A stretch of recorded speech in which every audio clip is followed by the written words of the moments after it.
Hi everyone, my name is McKeely Martin. I'm in my final semester at BYU, Idaho, and I'm really excited to be taking this class. So one of the pictures that I wanted to share, and I hope it doesn't have a glare on it, is this picture of Jesus. I love all pictures of Christ, but this one especially, if you look, he looks like he has this longing in his eyes, and he just looks like it's so at peace, but still he just looks so loving.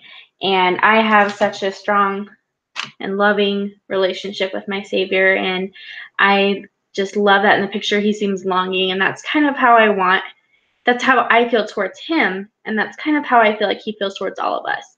You know, he really longs for us to be with him. He longs for us to make the right choices, and he is definitely there for us to support us and to help us by using the atonement that he provided for us, as well as for helping to guide us in our day-to-day life. So I love that picture, and I love Christ. And the other picture that I wanted to share is it's a bridal picture from my wedding day. So I don't know if you can see that. It is one of my favorites.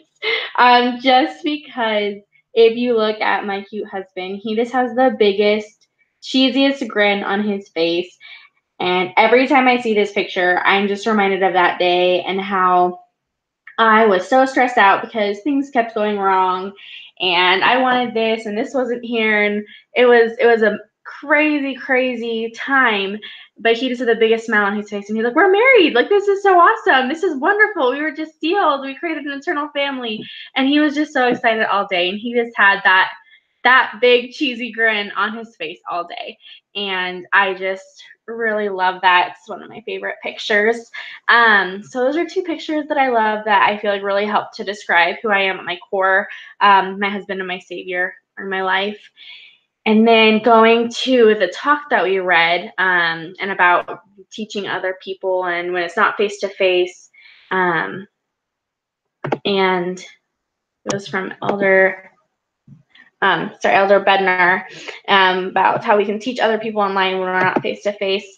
I think that it is such a great opportunity that we have as online students to be able to learn when we're not face to face. This wasn't around 20 years ago, wasn't even super popular 10 years ago. So it's fairly new. It's a huge blessing for so many of us to be able to learn when we're not face to face, we're not on campus. But the biggest thing that I've learned is being present and being involved and treating it as if it were a real life class, because the Spirit can still teach, we can still learn, and we can all still be taught by each other, by participating and by really working together as a class. It is a lot more work to have to try to participate when you're not all together. But I've done my entire degree online, and it's been such a huge blessing.